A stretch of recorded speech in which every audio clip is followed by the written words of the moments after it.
Mickey Mouse rose to fame in the era of black and white, and no character was better suited to stand out in that monochromatic era.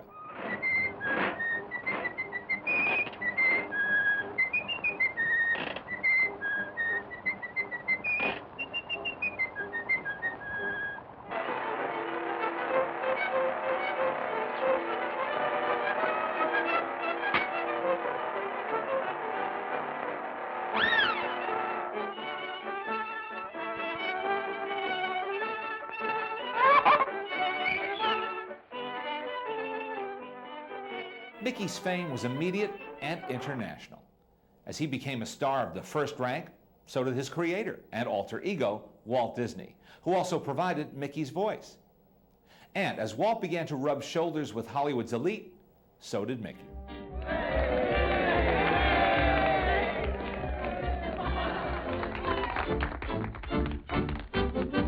Congratulations, Mr. Mickey Mouse. Congratulations to you. Congratulations, your picture show was fine. It's a hit, and we want to shake your hand. Even after the introduction of color to the Silly Symphony series in 1932, Walt reasoned that Mickey didn't need the extra boost. His cartoons were already enormously popular. But by 1935, Walt decided it was time for his #1 star to make his theatrical debut in Technicolor. And he made sure that Mickey's first color film was really something special.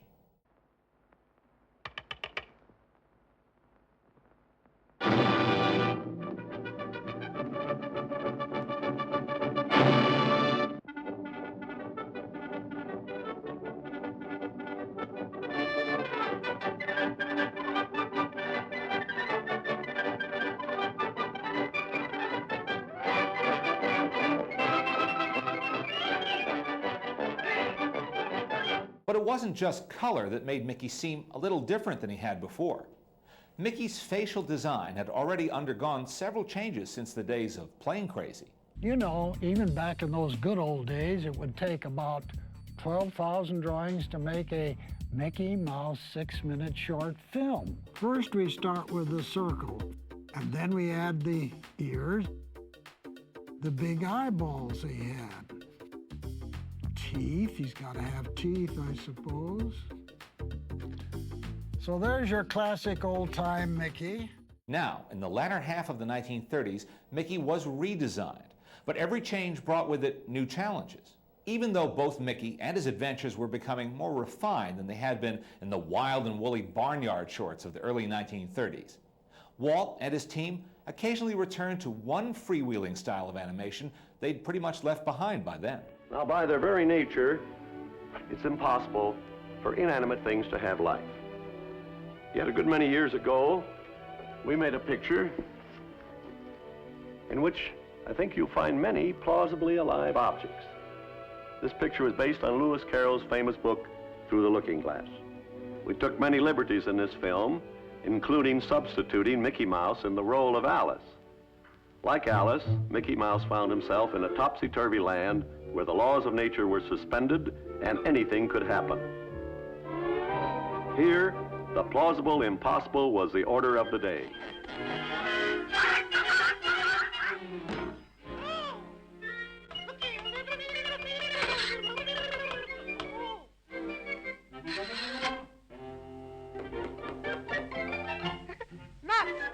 The Disney team was having a harder time coming up with stories for their plucky hero. So, as often as not, Mickey was teamed up with Donald and Goofy in the late 1930s, and they made a most successful trio.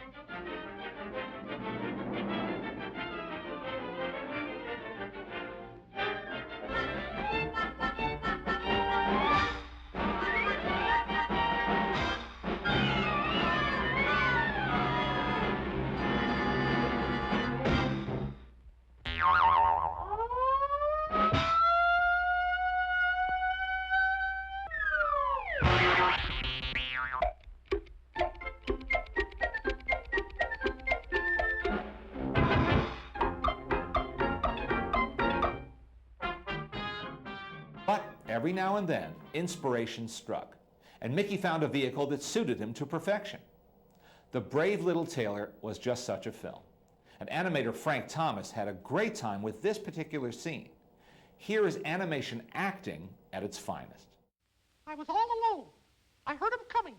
I looked up, and I was surrounded. Yes? They were here, there, everywhere. A whole bunch of them. They came at me from the right, from the left, right, left, left, right. Yes, yes. Go on. They were coming closer. The fight was on. I swung and missed. I missed and swung. I swung again and again and again. They were right on top of me. And then? And then I let them have it.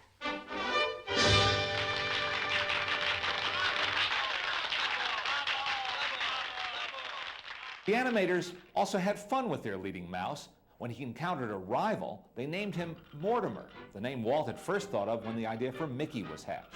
And then they designed that character to resemble Walt. It's Mortimer.